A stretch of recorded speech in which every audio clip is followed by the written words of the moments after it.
fils de Furax.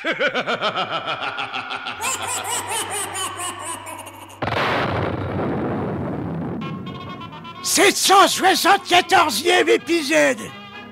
Oui.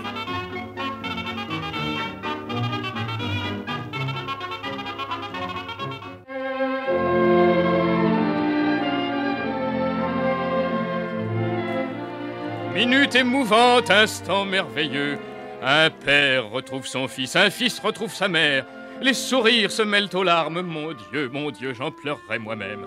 Parents et enfants se jettent dans les bras l'un de l'autre. Et c'est alors que jaillissent des mots nouveaux, des répliques qu'aucun écrivain, aucun dramaturge n'a jamais imaginées. Papa. Mon fils. Alexis. Maman. Tout Jésus, que c'est donc émouvant. Ils se retrouvent et ils se disent... Papa. Mon fils. Alexis. Maman. Papa, mon fils, Alexis, maman.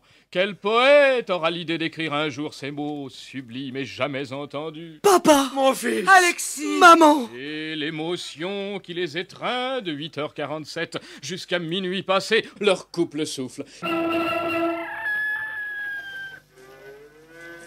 Oh, bonjour, monsieur Furax. Bonjour, Père Trémaux. Alors, bien dormi? Oh, comment voulez-vous que je dorme, voyons. Oh, ça c'est vrai. Se retrouver tout d'un coup avec un grand-fils de 14 ans comme ça doit faire un choc. Ah, comme vous dites, Père Trémaux. En tout cas, c'est un bon petit. Vraiment? Oh. Racontez-moi. Ça, vous pouvez dire qu'on l'a bien traité. Oui, mais on l'avait enlevé, kidnappé. C'est ce saligot de claquebuf et tous ces babus qu'il avait arrachés au pensionnat où sa mère l'avait mis. Oh, vous savez, pour un gosse, un pensionnat ou un autre, dès l'instant qu'il voit pas ses parents... C'est possible, mais ça n'est pas légal. Mais... Dites-moi, rentrons. Vous êtes content d'Alexis, hein? L'orthographe, ça va? Oh, tout ce qu'il y a de bien! L'autre jour, il m'a bien fait une petite faute, mais c'était une dictée en russe. Et comme il prenait en sténo, il n'a pas eu le temps de corriger. Entrez. Oh, c'est vous, père. Oui, tu vois, c'est moi. Asseyez-vous, père. Ah non, ne m'appelle pas père. Je n'aime pas le mot père. Ça fait étranger, père. Alors, comment est-ce que je dois... Je préfère papa. Bien, papa. Mais dis-moi, Alexis, il ne t'arrive pas de faire des bêtises? Oh, non, papa, jamais. Même pas de temps en temps? Je vous jure que non. En somme, rien à te reprocher, petit. Rien, père. Et j'en suis fier. Continue. À tout à l'heure. Dis-moi, Malvina. Fifi. Tu es sûr que ce petit, Alexis, tu es sûr que c'est vraiment mon fils? Oh, Furax. Oh non, Malvina, je te demande pardon, Malvina. Oh, mais pourquoi tu me dis ça? Mais tu ne trouves pas qu'il te ressemble? Pas tellement, Malvina. Comment ça? Explique. Eh bien, tu sais, mon petit, c'est très curieux. Il est honnête. C'était l'été, le soleil était beau, le temps était à la joie, et dans son bureau de la DDT, le commissaire Socrate venait de recevoir un chapelet de bonnes nouvelles.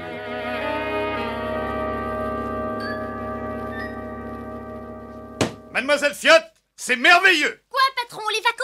Mais bien sûr que non, puisque je n'en prends pas. Alors quoi? Les récompenses, Mademoiselle Fiotte, les récompenses officielles que la société daigne enfin nous décerner. On va être décoré? Oui, enfin, pas officiellement, parce que tout a été tenu secret, alors le public ne comprendrait pas. Ça serait pas la première fois que le public ne comprendrait pas une décoration. Quoi qu'il en soit, le gouvernement a saisi combien nous avions risqué dans cette affaire du gruyère qui tue. Les Nations Unies elles-mêmes ont réalisé que nous avions sauvé le monde d'une invasion catastrophique. Je suis nommé directeur général de la DDT.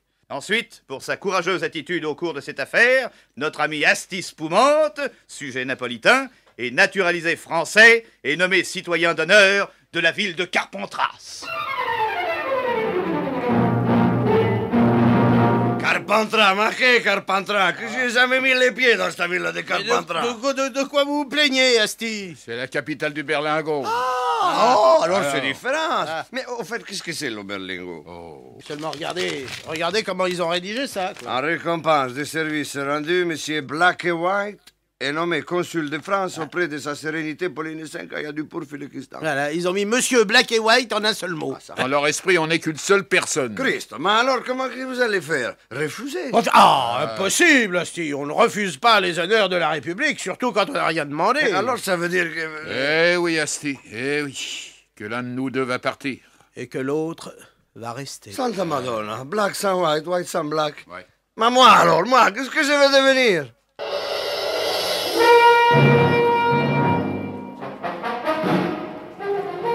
Personne ne sait où est Furax? Eh bien non, personne. Car Furax, étreint par l'angoisse du père qui cherche une voie pour sa progéniture, Furax prépare l'avenir de son fils Alexis, miraculeusement retrouvé après tant d'années. Alexis, mon chéri, souris à ta petite maman. Oui, maman. Assez! Oui, papa. Alexis, tu quittes cette maison pour recevoir une éducation qui fera de toi un homme extraordinaire. Au cours Sautreau, on t'enseignera les disciplines majeures qui font non pas l'honnête homme, mais le grand homme. Mon chéri. Crétin, moi, à ton âge, je volais 100 francs tous les jours à ma mère. Allez, en route pour le cours Sautreau à Vincennes. Alors, le voilà, ce petit mauvais sujet que nous allons éduquer. Hélas, mon cher, bon sujet, trop bon sujet, je le crains. Jugez-en. Mon cher collègue, sans me vanter, je puis vous assurer qu'il n'est jamais sorti de cette institution que des bandits parfaitement accomplis.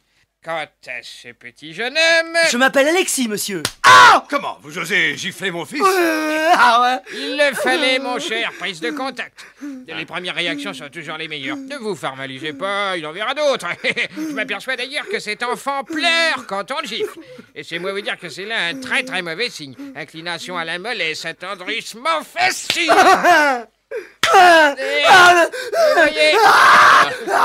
Croyez, monsieur Sautreau, que ce spectacle m'a d'abord été pénible. Mais je crains, en effet, moi aussi. La mère d'Alexis a du cœur, n'est-ce pas? Des qualités, oui. Mais trop de cœur. Enfin, nous verrons bien. Oui, Furax, il ne pleure déjà plus. Après 2 ans d'études au cours Sautreau, ce sera un gredin de première grandeur. Ce sera enfin le fils de Furax.